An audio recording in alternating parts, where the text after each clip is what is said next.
के दे फोटो बाड़ी बीच में ठीक रे बाबा एक तू खबर यार देखावलिस का तोरा भातरा दिन कोई गुरा हमर भातरा सुगर में जा अरे गाड़ी मंगा थनी रुका कर फोटो खबर दे छोटे जी का दादा मुआ दे पत्थर खाने बाड़ी सेल दे वही ठीक ना अरे ना मत लगल मत पहले कुछ देखे से पहले का तोरा के एगो छन काम न कर दे मैं हम काम कर के रौनी हमर नीट कइले से रे अरे ना तो ढिलिया है रे दा ढिले दे तनी तोरी में ते इतना चुहत रहलन सकिन रोहुआ तो भैया लगे सर जे तनी तो हटत नहीं छे हां चिल्ला तनी को बरे दीदी जी बहरी आई तब आइल हनी का कहत रहो तू ना माने का तो हम कहां ना सटनी हम अपन बता लगे ना सटने बेर बता के बानी का कि ना सटो काहे नहीं मार कहां से पोसले बड़ू हो देखते बानी पर गोल बासन बहुते ए दीदी जी ए कहला है ना कि हम इतना मतलब कौन चीज हम बात कह दी ना रो कह दी ना बुरा ना मानी ना हम रोवा को एकदम बहिन जैसा मानी ना जान जाई तबे ना हमनी के देखो ना हमनी के कुछ जमाना अलगे बाटे ना हमनी ने कोनो ना रहत हो गया सा ए दीदी जी हम तो ई सोचिना ना कि रानी भर तोर कटनी कोनो के नजर मत लाग जब हमनी के ऊपर जान जाए नजर का लगी हो हमनी के भगवान जिंदगी भर ऐसे ही जुड़ैले रहस नजर काहे के लगी ए जे लेकिन के मरद उहे किस्म के बात ना अच्छा ये दीदी जी बताए हमरा और सड़ी आई पहन लेले बानी आका जन भैया जी के गते से हमरे के धो ले हम तोरो का सोचम सोचम का हम जैसा मने से तू बड़ो हां का जानी मत सोचन के भदरा के रख लिया ला नहीं अपन बहिन जानी ना तोरा के हो आ दूसरा के कॉलम में पड़ जाए दूसर के उतर आजकल बनाई बिगाड़ी ना तो बनाए वाला केहू नहीं के आज के जमाना में ना तो दूसरा काम सुनम ना हो आज तो सुना दे हम ऐसे नहीं रहत अच्छा ये दीदी बताई जब माने भैया से और पहली बार मुलाकात भइल तो कैसे ताकत रही का मतलब का खइले रही पहली बेटा हमरा घुंघटा उठेला ना वो हां त हमरा के ना गले का हार देले रहला अरे बाप रे छूछे जानी घुंघटा यही से अच्छा गले ना हमरो गाना भाई छूछे जानी घुंघटा उठाइए हम बलम जी देहे चिन्हा कुछ औरी मुंह दे खाइए बलम जी ए दीदी जी हमन के ये सब देख के हम चाची जी बानी ना बगल के बड़ी जरी ना हां त कहलो तो कहलो आ उनकर पतोहियन के देखी ना एकदम लड़ाई झगड़ा के आवाज ही आवत रहल हमेशा हई भइल तो हो भइल आले के सोचेलु घर में लेकिन बूढ़ी हमनी के ना आवे देली ठीक करली ये फोर दिन से बांध दिन से अलग अलग दीदी आई ना सेल्फी लेवे के आई तो देखी तक किन कितना सुंदर घिनिए सला ना मस्त अच्छा देखा था आहा हमनी के ऐसे ही हमेशा जोड़ी बनल अब केहू के नजर मत लग जाओ हम तो ये बनाई ना हो शुरू ए दीदी जी और रोटिया कल रही रो बनावे के और हाथवा के बड़ी निक लागला बनैले बनी तब का बना के रखले बनी और हाथ के खीर बहुत हमरा निक लागेला हमारा के तो जानते बनी हमरा कुछ बनावे के लिए रे ना ऐसे ना बना देना ऐसे अच्छा चल ना और कुछ घरवा में काम देख लेबे के जोन होई तन कर लेबे के ठीक बा और सड़िया दे दे हम खींच दे हम चले ना भाई सड़िया तो खींचले बानी तो अभी सामान मंगवाइले बनी तोरो खातिर चल पसंद कर ले दे दिन तो अरे बाप रे बाप चल बाप रे बाप कातना हनी में बनत रे दादा कि अपना में व्यस्त रहत रही हमारा के नौखी से पूछत आय ऐसे होखेला केहू हो कि अपने में दोनों दे दिन व्यस्त बड़ी सास के नौखी से पूछत टाइम से ये दीदी ढेर हेर दिना तो ये दीदी आई खाई ना अरे खा ला सब बुचिया खा ला सब तो अने के तो ऊ उपाय करतनी न लेकिन का यानी कि उपाय लगाए कि खूब अपन में जान मरावल करस हाँ देखनी क्रेम पेट्रोल ना देखनी एगो मेहरुआ 2-3 गोड़ी रहली सा 2 गोड़ी में झाड़ लगेले रहे कही के झूठ सच बोल के चल तनी अब आइडिया आइल बाटे उहे दिमाग लगावत तनी आ तब देख यानी कि केतना हम बिगाड़ करवावत तनी का सोचत तरी सन देखो ये जो अकेले बैठा रहे तनी हाँ हमारा से बोले लिसा आ बतियावे लिसा ना सास के लगे उठे बैठे के ना चाहिए बोले बतियावे के ना चाहिए हाँ तो कोनो बात में ये दीदी तो कोई कहे दीदी तोरी दीदी के मुँह मरलस ना तनी हमार तनी ढील रह तरी सा ना तनी टाइम से बाहर झाड़ तरी सा एक एगो पतोही बाड़ी सा कि बाप रे बाप सास की तोरे तोरे लोटा तरी सा हमार पतोही बाड़ी सा कुल यानी के रहन ठीक लागता लेकिन इतना हनी में बनाऊ बा इतना बनाऊ बा तोनी के तब बनाऊ में इतना बिगाड़ कर देता नी न कि तोनियों के सोचले ना कबू सके हमार सास संगे ना करियन देखो सा कितना तोनी में झगड़ा लगावत तनी अब हमारी स्टाइल देखो, अब तो हमारा बर्दाश्त नहीं क्यों होते एकदम सने कितना यानी में बनाओ बाप रे बाप जले झगड़ा लगाई ना तरे हमार चैन मिली ना। हमार कैसन तो हुखा था पेट में गोड़ा तारी बाप रे बाप मन करता कोभिन में झोंटा झोंटा और करा दी रे रह लगाइए दी झगड़ा चल के। जाता है मत बाहर से हार दी खाना पानी बनेगो समझा दी दीदी जी आराम करो तो हम कहले हम कर दी वहां के तो सुबह ले 4 बजे जाके नहा दो पूजा पाठ करो के आ लागल बानी हम एगो बानी के सुतले रख जाता नहीं ओसन दीदी जी बानी की सब लगन कर। अरे जहिया से गोइल बड़े छोड़ के बला मुआ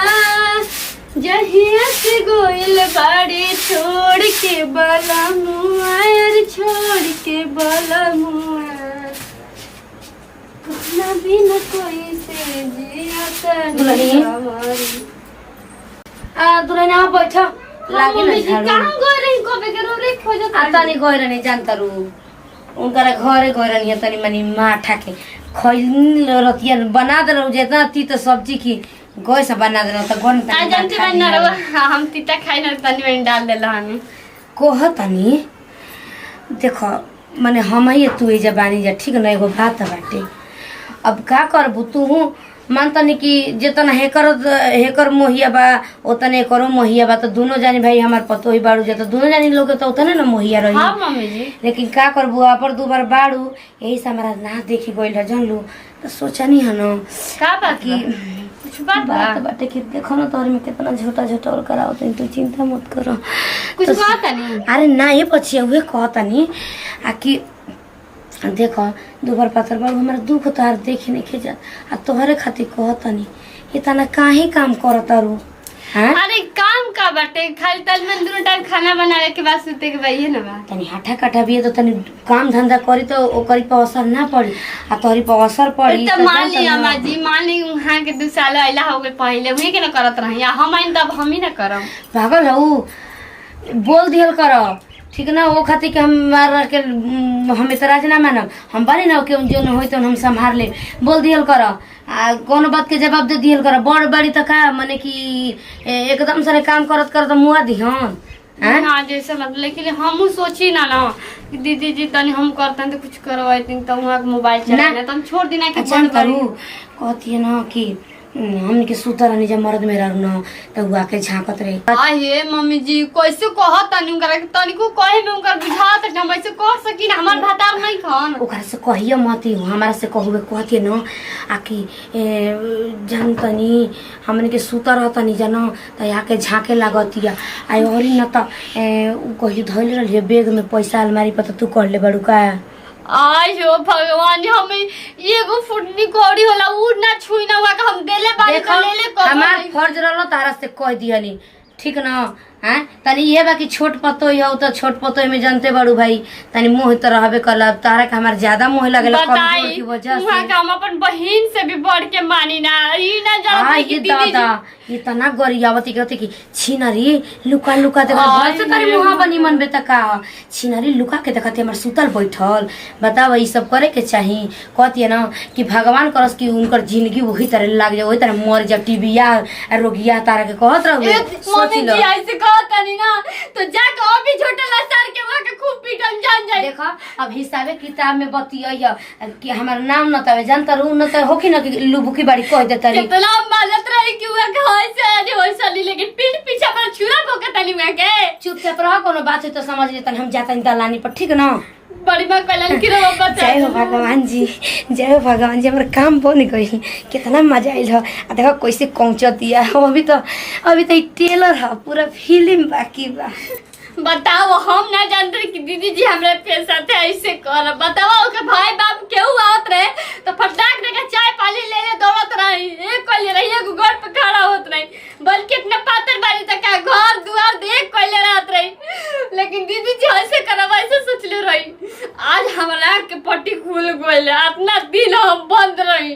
और ई छोटे के सर के उठ गइया के उ पिटा में जब पैर दुखले बनी न ओतने ओकर निकल अंदर से निकले न को दिन भर हमेशा हमारे चेहरे याद आई का कही हम तो दया दिन पाके इतना खुश रही ना कि का बतलावे के जौन मन करे तेवन बतिया नहीं जाए आ अपने में ओढ़ल पहरल करे नहीं जा खाइल पियल अपने में कही में बताव ऐसन के ओकर दया दिन मिली। लेकिन का करी रुको माइयो के बता दी बड़ा फोन करके कि ये माई बहुत बढ़िया से रहे नहीं जा हमन के कबो बिगाड़ न थोके। हेलो हाँ गोड़ लगा तनी माई। अरे ठीक है बनी। अच्छा वो देवरा नहीं है के गोती नहीं पूछे तरी ना हे माई घर के परिवार के पूछे तरी सास के हम तन सास तो एकदम कौशल्य की तरह है ठीक ना आ दया दिन तो एकदम बहिन नियर जैसे एकदम मान जानला अपन रो तरे ठीक ना। इतना अच्छा से रह नहीं जाना कि हमने के का बतलावे के कबो न बिगाड़ो के भगवान करस। लेकिन का करी इतना अच्छा से खाने जब पीने जे के में अच्छा से रहे नहीं जा। अच्छा वहाँ के तो तू जानते बड़ी कि राम लेखा है आ देवता हमारे एकदम लक्ष्मण आ ससुर के पूछते तो ससुर उ राजा दशरथ हुआ का पूछे के भाई एक से एक आदमी बाटे पूछे वाली बात नहीं है माई सब ठीक बाटे हमार बहुत अच्छा से रही ना ऐसा के सुख से रहतो ना हो कि माई। अरे बाप रे बाप का भइल मम्मी ए माई फोन रखा है वो बच्चिया नहीं, बाद में बतिया ठीक ना ठीक बाटे। अरे हम तो सोचल हूँ ना रहिए रनिया कि तू तारा के वैसे उ बोल दे या कह दे। आई हो दादा अरे जान जइए ना। अरे हम जब सुनन है कि ना हम कहनी कि बताओ हमार पतो ही कोई नहीं खींच सकत ठीक है जी रहो पगला के निकाल पगला के गोइल के बाद वही खाना खाए आ लागल है बके जान तरु का मन देखो वो हमार पतो है तू हमार पतो हो जितना ओकरा में मोहबा उतनी तोहरो में मोहिबा बा न ठीक बा बोली। तो अब बतावा गलत सही कही तू ही ओकरे बारे में कहू तो हमारा परहेज ना होखी तो तोहरा बारे में कहलस कहने हमार बड़ पतो बाप रे बाप बड़ पतो तो एकदम से जाना कि हमारे एकदम सीते जी हई आई कैसे हमारी बड़ पतो के ऐसे कह देलस छोटा की हो छोटा की हाँ राकेशा बाबू उ तो ऐसा ना हो सकेला ना कही बच्चिया सुना पहले का कहतिया खाए बैठनी खाना तो दे दिला हम खा लेनी कहती है कि ये मम्मी जी जान जब कि हमारे मम्मी 3000 का साड़ी दे रही खूब सुंदर अब का के बक्सा में से काट ले बाड़ी सही बात है बाटे काट ले बाड़ू साड़ियों को भाग जी मम्मी जी हमको तो कबू कहबे ना कर लेगा ने काहे रोवे आई बतावा वो अपनी अलमारी में नमकीन बिस्कुट धइल रही कितना अच्छा से रहनी जा बहिन लेखा कहीं में खानी जा पिए नहीं जा बत्ती सुनबू कि ना तो ज्यादा तब हम जाता नहीं बैठी बोली सुनो कहते ना कि अलमारी में नमकीन बिस्कुट धइले रहनी है आप सारा नमकीन रहल आ हई कौन बटर फलाई की कौन ना बिस्कुटवा होला उ रहल ऐसे हमके कहती है कहते कि हम देखू ये मम्मी जी चोरा के खात रहबी तो कहते कि उ रानी मंगा धोवनी होइसे कह देती है ना ओकर हाँ कहते कि ओकर हाथ चू जाओ कोई आन्हर हो जावा ओकर आंख भड़क जाओ रानी ओकर भाता उलट ऐसे ऐसे कहते बता हमरा रानी मंग धोनी कहबे हम बता होतनी देखो ओकर जाठ उलट जाए ओकर मौत आ जाए सुनो ओकर भाता रोनिए मर जाए रानी के ओनिए का ओकर भाता एनिए बाटे तो ओनिए कहाँ जाता रू तोहर दिमाग काम नहीं करत का सुनत रू तो हमारा के मत कुछ कहिया अपने में समझ लिया जा ठीक ना हम चाहते हैं दुगो घास ले ले भैंसियो तो होइगन तकते ना बिया ठीक बा जाई रानी के हम बताओ तनी एकर भाता नहीं माने एगो बताओ ऐसे ना कह के चाहिए हो कि मांग धोवा जे तो हई हो जा तो हई से हो जा बताओ इतना बिना अच्छा से रहत जे के गनो कह आज मंगे धोवा जी तो के भातार देई ना देई हाँ तो अपने में समझ लिया जा कोनो बात होकेला तो आराम से अपने में समझ लिया जाला अभी ना कि जा कह दे कि हेंगा कह देली हवी तो ओकरा के हमसे कहे के ना चाहिए जौन चीज बाटे बा हां तब का कहे के ना चाहिए कहलसी हमरा के आई दादा तोहरी जगह पर एकर मांग धोवा जा तोहरी जगह पर रहती ना तो हम तो का चला के मार देती कि मर जे तब भगवान जगह पे ओकर मंगिया में रद करत तनी घर निमा से देखिए हम तनी दो घास के जातनी ठीक बताओ हम केतना अच्छा से ओके मानत रही जानत रही ओ हिरे बाप रे बाप हमारू मांग दैलस ये रानी के अबे हम बताओ तनी रुको अबे जाता बाप रे बाप देखो अब न चाल चलले बानी कतना मजा हो भाई अब तो महाभारत स्टार्ट बाटे जय हो भगवान जी तो के 1.25 किलो घी के लड्डू बनवा के चढ़ाई बे भगवान जी महाभारत शुरू हो गई जय हो भगवान जी कितना मजा आवत रे दादा छत पर आके माई से बतियावत रे कि दिया दिन हमार सीता नियर बिया अरे सीता नियर बिया की कैसन बिया तो तारा थाहे लग जाई आराम से चले दा कितना हम खुश बनी हे भगवान आज हम तो एक हफ्ता खानो ना खाइम तब अब तो हमारे पेट में एकदम सने जौन गुदगुदी रहा पूरा आराम हो गई दादा बताओ रानी मंगजरनी के बहन से भी ज्यादा प्यार कहनी। रानी हमरा के ई सिला दिहलस आवती तो छोटे ला सार के पीट रानी फट कटनी ओकर भाग चढ़ जाओ कर मांग में खरीदरो रानी रागा बिया करे रानी मंगजरनी या तोरी के करे तू काहे मांग रे? अरे बाप रे बाप काहे गाउतिस की तू सुताली से भताले के तुम झाड़ी ना तोरा ने भता हम नहीं थे पहले कमाना जानत तू ऐसे हमारे पेट में लात मार मंगधोनी करे बताओ फोटो बाड़ी बीच बजा ठीक रे बाबा एक तू खबर यार देखावलिस का तोरा भताला लिए कोई गुना हमर भताला सुगर में गाली अरे रानी मंगधोनी रुका कर छोटो कपड़ दे छोटे जी कपड़ दे दादा मुआ दे पत्थर खाने बाड़ी सेल दे वही ठीक ना? अरे रानी मत लागल मत पहले कुछ देखे से पहले काल तोरा के एगो छल काम न कर दे मैं हम काम कर लेकिन रानी हमर नीट कइलस रे भतर कटनी एकदम हमरा दे हमनी अरे मंगधोनी तू आता है नहीं तो हम बताई क्या बताइस ना क्या तमाशा बना के रखा बड़ी क्या तमाशा तू ना बना के रखल भाई इसका तोर 50,000 रुपया काया कॉल बन तू भता लेके सुतते तो देखो चलता नहीं ठीक है से कॉल रे हां के कॉल के कॉल हो जानते कि जोन काम करबी से पीठ पीछे हमरा ना चली तोर कहिया बक्सा में साड़ी चोरैले बनी कहिया तो ओय हो भगवान अगर रानी जोन चोरैले होई बड़ी तू रे रानी जोन चोरैले होई न उहे रानी ओवर गुण देख के हमरा करे रानी के धोके अरे मंगे जोके अहे डाल बाबा चला दे ना नहीं मंगे धोके मुड़ी जब रानी करे मंगधोनी तोर कहिया पता से चिनी फक ओय हो भगवान कौन कहिया रानी तोरा कहिया रे मंगधोनी कहिया रे मुड़ी रे गाड़ी तोर आग लागे तो करे रानी करे करे भतर कटनी अरे भतर कटनी चबाई ना रे रानी करे मंगधोनी अब करी तो कुछ भी हो सकता है रानी करे कुछ भी क्या कहला रे क्या कहला तोर साड़ी बुढ़िया कलसिया क्या कहला रानी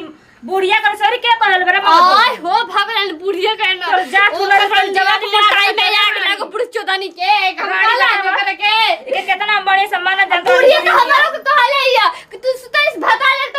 तो झाके जाई ना तो 50,000 रुपया कमाई ना बुढ़िया कलसिया तो के कहले ओकर तुरंत ओकर पचकाई दे तनी पीछे करो अच्छा ये बताओ पहले गरम होके से पहले नरम होके चैनल सीख ले जानो एक आली पहले गरम के चल जानो अरे रानी अरे रानी वो जाके तो बुढ़िया के जाके छोटा कबाल के डाल के कबाल बुढ़िया के तो जानना करके तुरंत पूरा हम करबे करो बताओ हम जानत रही कि जकरा में लगा होला न रानी मसिया तो सुन मार रानी के रानी रे काय रे तू काम के कर ले मंगधोनी करे अरे बाप रे बाप और देखा कितना मजा होता। अरे हमारे दिल का सुकून तो अब न मिलता कितना झोटा झोटौल करत रही सा। अरे बाप रे बाप अरे कितना हम खुश बनिए भगवान बुझाता कि यहाँ कितना हम स्वर्ग में बानी यानी कि झगड़ा देख के अब न मजा आवता टे क्या बात है। आराम से चलो तनी टांग पसार के सूते करो सज काटा कटवल छोटा झोटवल हम चल तनी अब आराम से चैन के नींद सूते। क्या बात है। अब बुढ़िया से कॉल बिया ना बुढ़िया भी चल बुढ़िया कलसिया तो के कॉल हा कहता बुढ़िया कॉल ना हो बुढ़िया के मम्मी बताया तनी होश में कहतनी बुढ़िया करन दिया को करो टाइम